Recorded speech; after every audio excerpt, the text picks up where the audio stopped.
Get back in control with Off the Wagon, adventures in emotional eating, health, and weight loss. Each episode containing fork-sized mindset tweaks, perspective shifts, and lifestyle hacks to get you back on the wagon. Whether it's habit change, emotional eating, addictions, weight loss, willpower, or relationships, there's something here for you. So let's get on the wagon and get down the road to your goals with me, Christy R. Hall. Welcome to episode 5, where today we're talking about how to recover from mistakes. Now, when we talk about mistakes, those mistakes could be anything. It could be that you found out that a food item has hidden carbs in it or hidden sugars. It could be that you determined that bulletproof coffee that you've been drinking and fell in love with has 400 calories and those calories count. It could be that you determined that something that you really love and have been eating for a while that doesn't really agree with you, that may be causing you stomach distress or maybe the root cause of your inflammation. It's something, when I'm talking about mistakes, I'm talking about something that you thought was going to be okay, come to find out that it actually wasn't okay. And a lot of times when we come across these types of mistakes, it seems like the penalty is really large. I'm reluctant to call it punishment. The consequences of that realization sometimes are really big. And that can be a struggle for us to deal with, especially when it seems like the consequences far outweigh the behavior or the actual misstep or fault or mistake that we made. And if you're like me or any of my clients, you may find yourself getting really down when you find out that you've made a mistake, a completely innocent mistake that is or has been costing you a lot of time, a lot of energy, could cost you money, basically is just preventing you from getting where you wanted to be getting to. And so you're struggling with the fact that you were ignorant of the situation in the first place, which can cause you to feel really down about yourself. But then on top of that, you struggle with the consequences of finding out that you've made some sort of mistake. And the whole thing kind of snowballs on you, and it can lead you down a road to depression if you're not careful, which if you're an emotional eater can create a situation where all of a sudden you are binge eating or are off the wagon and eating handfuls of donuts or cake or chips or whatever your nearest food group is. And so today I wanted to see if I could offer maybe some truth bombs, a little bit of wisdom. I'm reluctant to say wisdom because I'm not that wise. Offer some help and support for those of you who have made mistakes and are struggling to recover from them. And to be honest, it doesn't really matter what mistake that you've made. It doesn't matter why you made it. It doesn't matter if it's food, fitness, health, something in your business, something at work, house payments,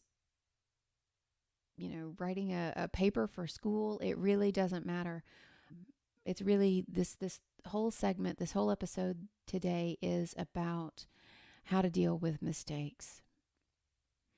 And so first and foremost, when you realize that you've made a mistake, the first thing to understand, and this is going to sound a little bit cliche because everyone says this, the first thing to realize is that you're not perfect. You're not superhuman. No one, even though it feels this way, no one requires that you get it right 100% of the time.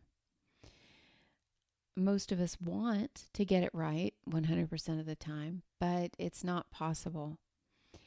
And so we want to do the best that we can to cut ourselves some slack. Now, how do you cut yourself some slack when you expect yourself to be perfect? Right? That's the $10,000 top of the pyramid question. And the way that I have found that's the most beneficial, the best way I can get a handle on that for myself is to put myself in someone else's shoes. That is to say, let's say that someone I knew had made that same mistake. What would I say for them? What would I do for them? How would I make them feel better? So let's say that you found out that a food item that you'd been eating has, let's say, gluten in it, and you're somewhat gluten intolerant, and you've been struggling to eliminate your inflammation, right, or joint pain or something like that. And you've found out that something that you've been eating all along has been prolonging that pain, and you've been wondering why it was that you were still struggling. And you feel really dumb because you should know, you should have been able to tell that it had gluten in it, and that's why, you were still struggling. But you're not perfect. You don't know all the hidden words and phrases for gluten. You don't know all of the ways that gluten can be hidden in food, right? You do the best that you can because you're doing the best that you can. So what would you do if your best friend or your brother or sister or mom or niece or nephew or child found out that they had been eating, a food that they thought was safe for them, but then turned out was not safe? Would you say mean things to them? Would you say, well, you're dumb, that was stupid? No, you wouldn't say that. You would say, well, gosh, hon, it's unfortunate that you're just now finding that out. But you know what? It's actually great that you are finding that out, because that means starting today you can do something different.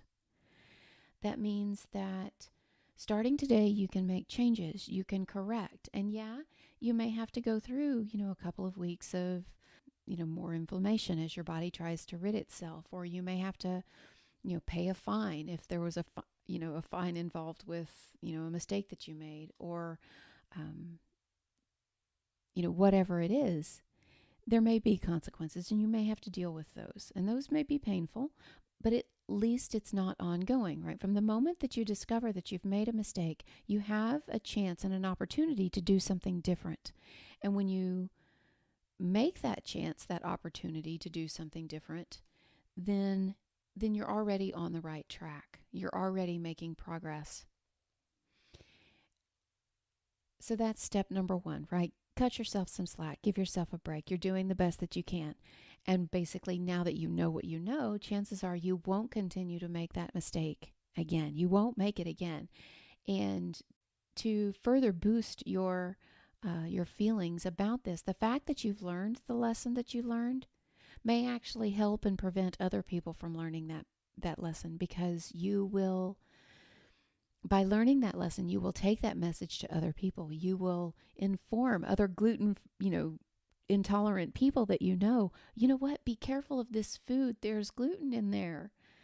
If you get fined because you, weren't paying attention and missed a deadline or something, you will make sure that the people around you, the people you know and love and care about, know about certain deadlines so that they don't get fined that same way. So even though it has consequences, there actually is a positive benefit and outcome to it. So, number 2, how else to deal with it?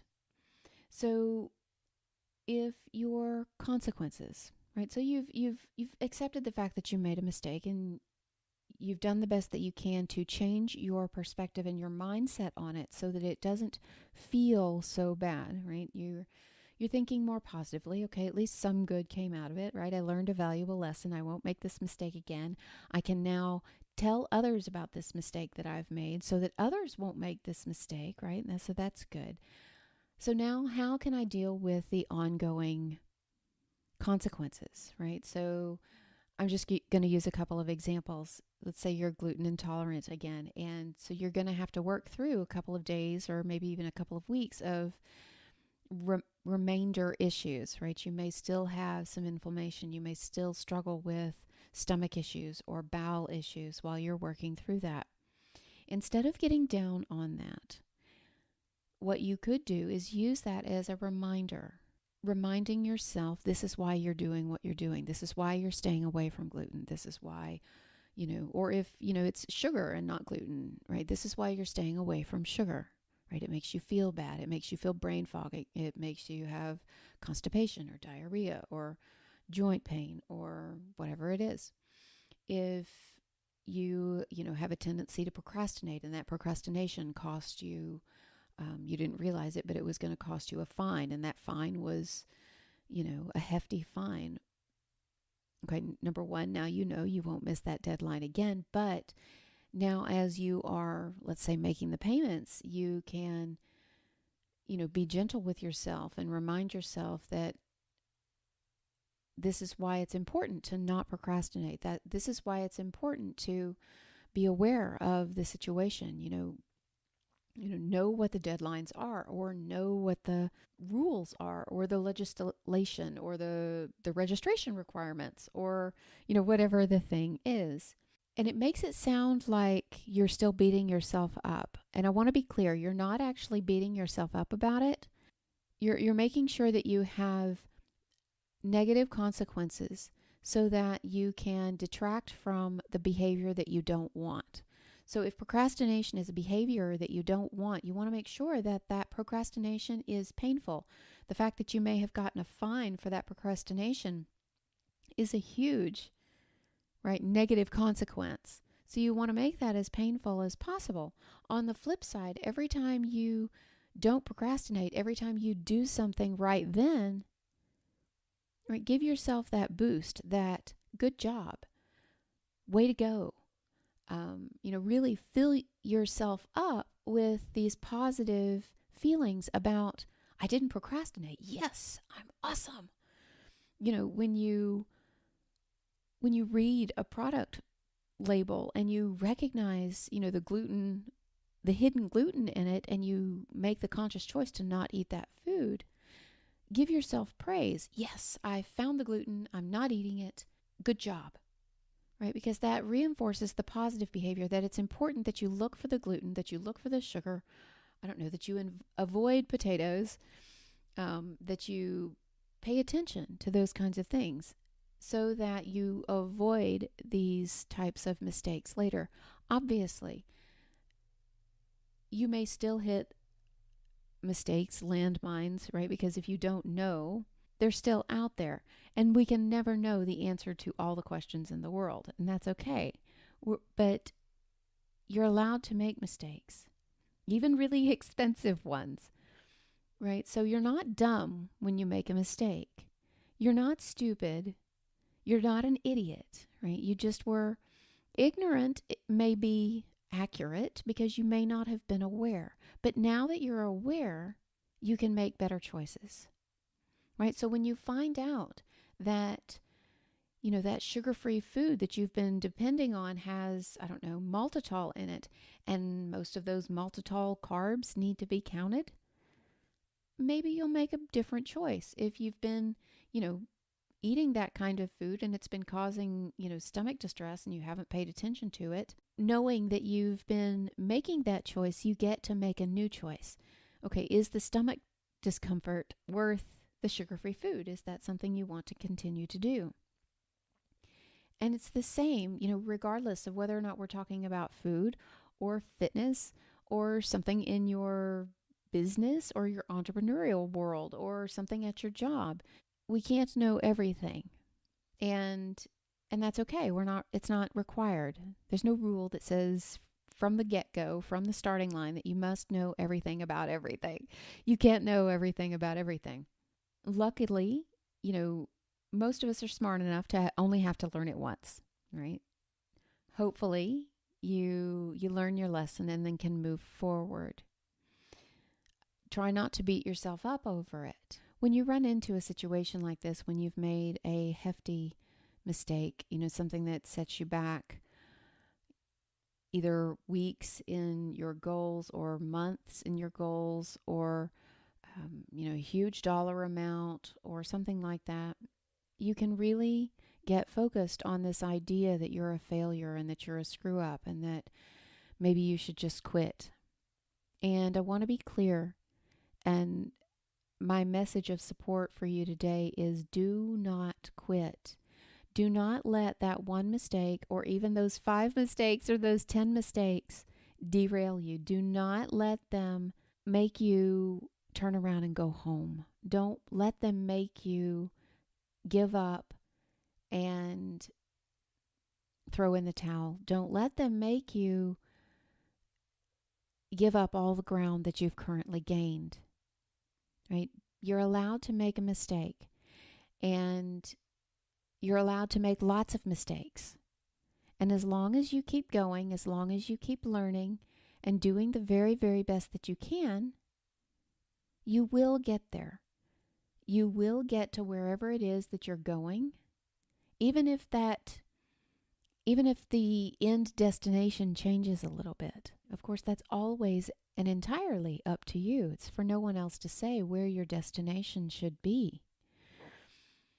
So again, my message for you today is if you find that you've made a mistake, no matter how big the mistake, I'm not going to be so dumb as to tell you that you can always undo it, because some mistakes can't be unmade. But I will say that there's always a way forward. You can't unmake the mistakes that you've made, but you don't have to beat yourself up over them for the rest of your life. You don't have to throw in the towel and go home. It's important that you learn from your mistakes, and that you not just learn from them in a way that you beat yourself up, right? But find the positive, because there's always a positive. There's always a good outcome, even in the worst and the darkest situations. And so that's my message for you today, is to, cut yourself some slack, forgive yourself, and look for the positive in the mistakes that you've made, because there's always going to be one. Thanks for tuning in. I hope this has been helpful for you.